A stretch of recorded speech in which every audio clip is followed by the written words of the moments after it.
Welcome to my channel Data Activator. In this series of Python tutorials, today we are going to discuss tuples. So let's start it. I have created a file tupletype.py. Let me first go to the full screen mode. Okay. So what is tuple? A tuple is a data structure that is immutable. And in the previous video we have discussed list, so that was mutable. Immutable means whether we cannot change the value, we cannot add any items here, we can't delete any item, and we cannot update also any item. There is a bypass method where we can do that. I will discuss that in a later part. So right now what we should know, a tuple is a data structure that is an immutable or unchangeable, and it is also in an ordered sequence of elements. So if we want to access any elements, we can access using the index value. Also, the way to define a tuple is we have to enclose it in a parenthesis, and the item or the value will be separated by comma. So as you can see, the same items I have discussed in our list tutorial also. If you haven't watched that video, please go and watch that tutorial. So we have created a variable mytuple, and these are the items where we have defined data science, machine learning, deep learning, AI, NLP and all those things. So when we actually create tuple, suppose you want to make a cricket team, so what you want to do there, you just define 11 player, and once that 11 player is defined, they are not going to change in any scenario.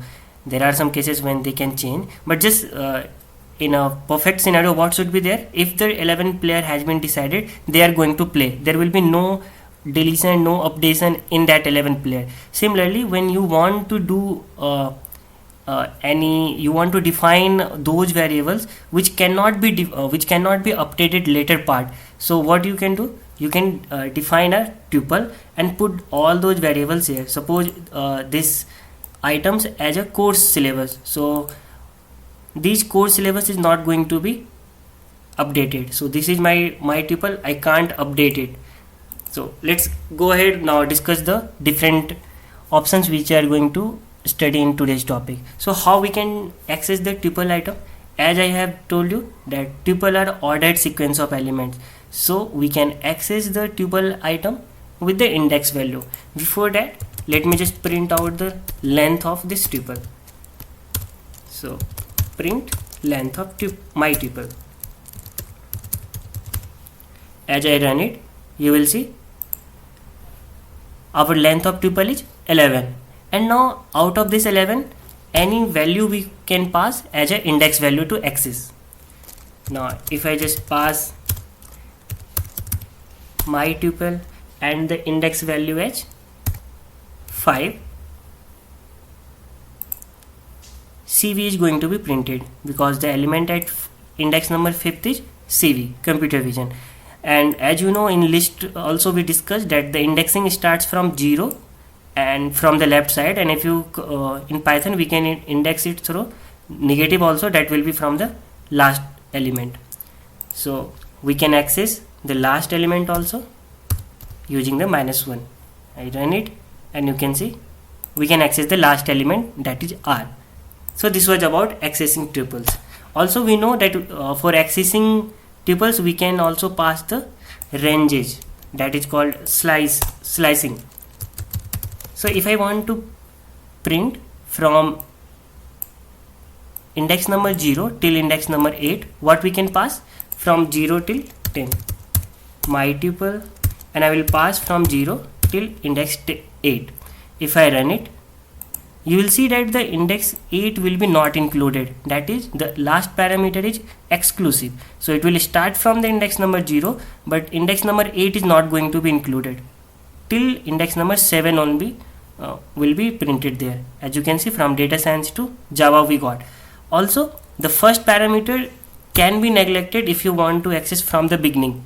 If you want to start from the beginning, you can ignore the first parameter. If I run it, still you will see that we got the result. And if you want to go with the negative slicing also, we can give that. Suppose I want to, from computer vision till the last element I want to access. So first parameter should be index value minus 6, and where we want to go, okay, sorry, yeah, from index number minus 6, from computer vision I want to print till the last element. So similarly, if you want to print from the beginning, you can ignore that. If you want to print till the end, you can ignore the end parameter. Now this time if I run it, you will see it has printed from CV till the R. So we got, so this was about slicing in tuples. Also there is a stride method which we have discussed in our string topic also, in list also, and here also we are discussing the same. My tuple, so I want to start from the beginning, so I will just leave the first parameter. I want to go till the index number 11, so not 11, I don't have 11. So suppose I want to go till the index number 10 by taking the stride value of 2. So what it is going to print, it will start from the index value 0, it will go till the index number 10 but not included, so it will come till index number 9 only by taking the stride value of 2. So first data science will be printed, then deep learning, then NLP. If I run it, you can see data science, then DL, then NLP. So it is taking the stride value of 2 and it is printing C sharp, and till the index number 10 we have printed, so till 9. So this was all about accessing the tuples item. You can save this value in a later variable also. Suppose I want to save from deep learning till Java, I want to save in a separate variable. Instead of printing, you can assign it to any variable. Okay. And also, as you know, why I write all these things in this format, because it will be like a note. If you download it in your system, you just need to comment out this part, and you will have the theory and also the coding part here. So it will be very good for beginners to understand the different data types. Now we are going to see check if item exists. So it is like a membership test. We want to test whether NLP is present in my tuple or not, whether Python is present in my tuple or not. So for that, we just use the in and not in method. So how we can check out? Suppose and what will be the result? The result will be Boolean value. If that value is present there, it will return true, otherwise false. So print ML in my tuple, whether my ML is present in my tuple or not. As you can see, it's present there, ML. So it is going to return true. If I just give MLS in my tuple, it will print false. Similarly, we can pass not in function. So not in function test whether that item is not present there. MLS is not present there. That is true. MLS is not present there. So it will return true because MLS is not present there. And if I try ML not in, it is going to print false because ML is present there. So this in and not in function, we can test it for membership test.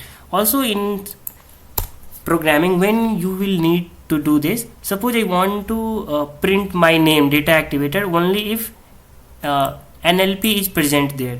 So what I will do, I will put this in a if condition. We'll discuss about if and other decision control in later video also. So I am checking out if NLP in my tuple. So it is going to return true value if NLP in my tuple, because NLP is present there. So it is going to print true. I am going to print my name. So this will be the scenario when you will use membership function like in and not in activator. So if I run it, you will see data activated has been printed. It has been printed only when this condition has been true. So this membership function can be used in that type of scenario. Okay, now we'll move ahead with our next part, that is how we can loop through tuple. So I want to print out this value. If you want to completely print out, you can just call the print my tuple. So I will show you. I can pass print my tuple. I will just pass the variable and it will print out the all items. As you can see, all items has been printed. But in programming, many times we need to access the elements one by one, or we want to loop it. We want to loop over this tuple. So at that time, what we can do? We can use a for loop. For looping also, we are going to cover in our upcoming video. So for item in my tuple, I am going to print the item. Okay, if I run it, you will see our all items has been printed, and since print statement always put the new line, so our all results has been printed on a new line, DSML, NLP and R. So this was about looping. Also, if you have watched my list method, I have explained that you can enumerate the sequence series. So since my tuple also is a ordered sequence, we can enumerate over this. It will have index and it will have the value. How we can achieve that? For index, we can give any name like x or other variable name. Index comma item in enumerate my tuple. I am going to print out the index as well as the item value. Print index comma item. So if I run it, you will see the result will be printed along with the index. Okay, and we can pass start parameter also. If I just want to start from the number 1, we can pass out the start variable inside our enumerate. So if I run it, you will see that now it has started from 1. So this was all about looping in a tuple. Now let's so we have covered accessing, we have checked the membership, and now we are going with the joining of the two tuple. Let me copy over this tuple so we can see there also.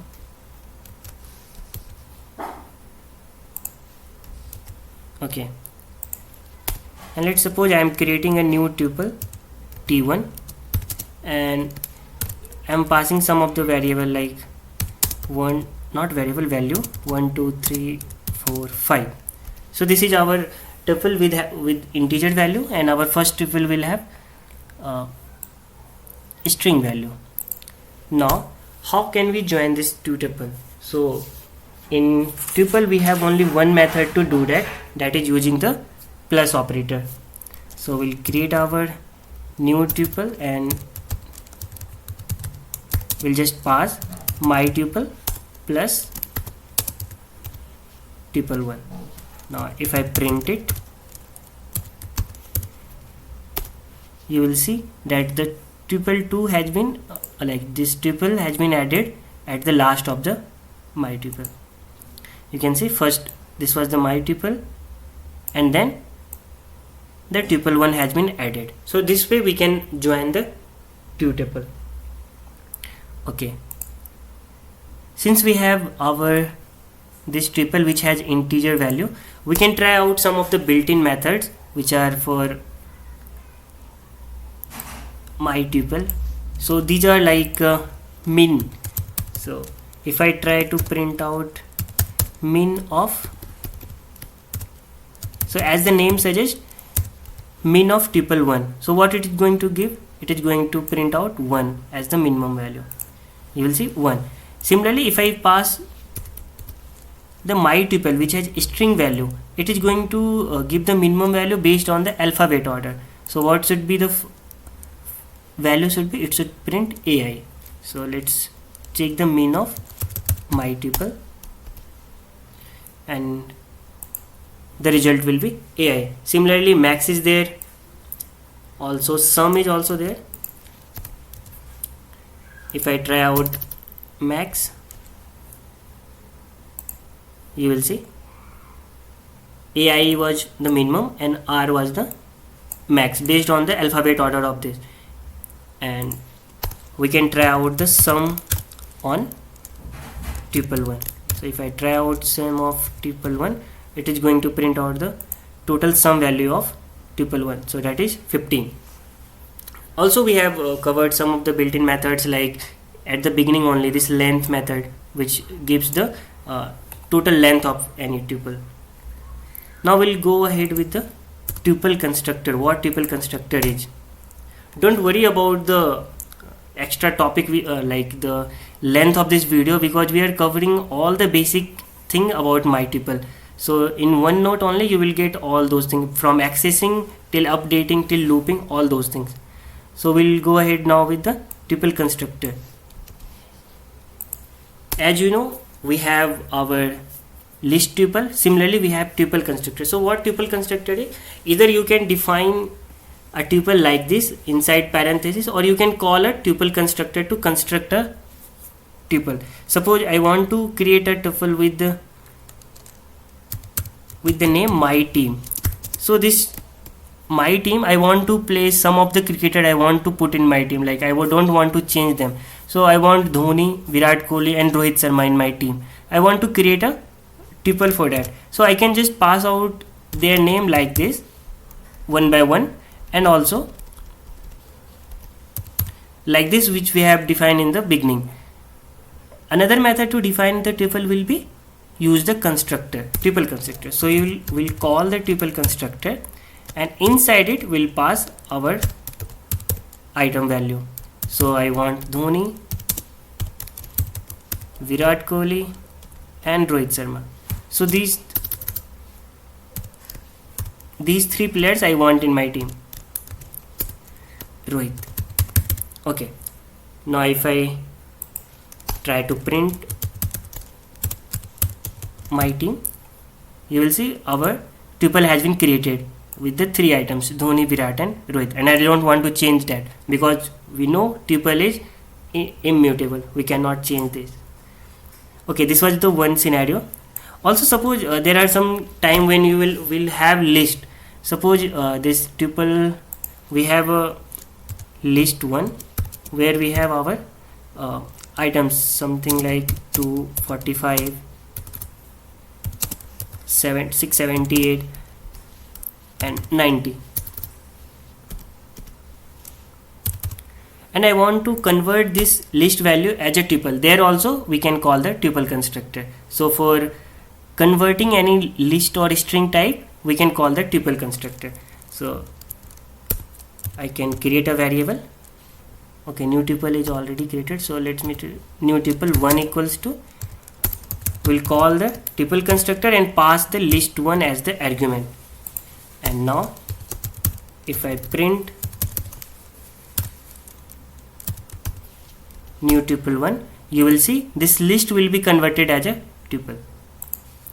You can see within a square bracket, that was our list, we have converted it into a tuple using the tuple constructor. So that was about tuple constructor. Now we'll come to the discussion which we have which I told you, that tuple is immutable, that we cannot change it. So you should follow this thing only. We cannot change a tuple, and if you want to do such things only, then define it inside a tuple. But there are some bypass method by which we can change the value of a tuple. Suppose in a scenario where you are compelled to do that, we can change those values. So I am going to discuss that now. Change item value in tuple. How we can change the item value? Can we change item value? It won't. It will give an error. Let me print out this for our purpose. So this is our tuple, and I want to change the my tuple at index number 5. I want to place something like go, and if I try to print my tuple, it is going to throw an error. You will see tuple object does not support item assignment, that is we cannot change the item value of any tuple. So we cannot do the operation which we do in a list. I will make a video of, once I will cover the set data type, I will make a video on list, set and tuple where I will define the differences between them. So this is the error, we cannot change the item value. What is the bypass method which we can do? I just told you that we can convert a tuple from list. Similarly, if I just convert this tuple to a list, we can do that. So what I need to do, I will create new tuple equals to list of. I am converting this tuple to like a list. Let me print out the new tuple. Let's see. You will see I just converted this complete tuple as a list because the items are enclosed in a square bracket. So we have converted. Now since we can update a list value, we can change the value. So we wanted to put go at index number 5, 0, 1, 2, 3, 4, 5. So how we can do? We have the insert method for that. So I will call new tuple. Sorry, I should give the name as a new list because we are converting in a list. So just give the name as proper since I have already defined, so I am not going to change that. New tuple dot insert, and here I am going to pass the index value and then the go. Now if I print it,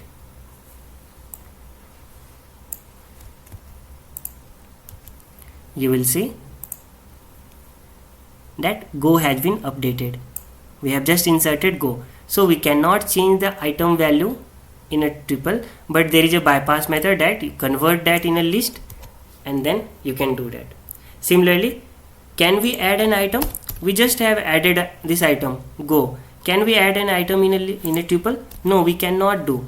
If I just want to add any method using append, because there is no method like append in tuple, so we cannot add any item inside this.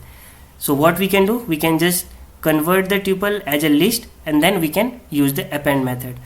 Can we remove any item from the tuple? No, we cannot remove any item from the tuple. Like in our list we have pop method, remove method, but for tuple we don't have any remove method. What we can do, if we want to just remove the complete tuple, we can just call the del function and it will remove complete part. So if I just call del my tuple, it is going to delete my tuple, and if I now call my tuple, it will show an error because that is already deleted. Name my tuple is not defined because I just deleted that using the command del my tuple. So always keep in mind that you should create tuple only when you don't want to change the value which we have defined there. If you want to change any value, if your scenario is like you want to change in a later part, assign it as a list. Before ending this video, I should tell you, if your tuple has only one element, suppose one tuple, I should give it the name. Suppose we can define the tuple inside parenthesis followed by comma. In my tuple I have only one variable, Dhoni, and if I think that this is, I have defined it inside parenthesis and within quotes, so this is our string of tuple type. No, it is still of type string. If I just check the type of print one tuple, you will see it is of type string. So if you have only one element inside your tuple, you have to place comma at the end. So if I just place one comma, so if you are defining your tuple with only one element, you have to place one extra comma there. Now if I print out, you will see that this is of type tuple. So just keep in mind, if you have only one item, you have to place a comma, otherwise it will consider it as a string or integer or anything. So that's enough for today's video. I will give this file in the video description. You can download it. You just need to uncomment this part and you can try out the code there also. And in the coming videos we will cover set data type. Thank you for watching this video, and if you like the content, please subscribe to the channel.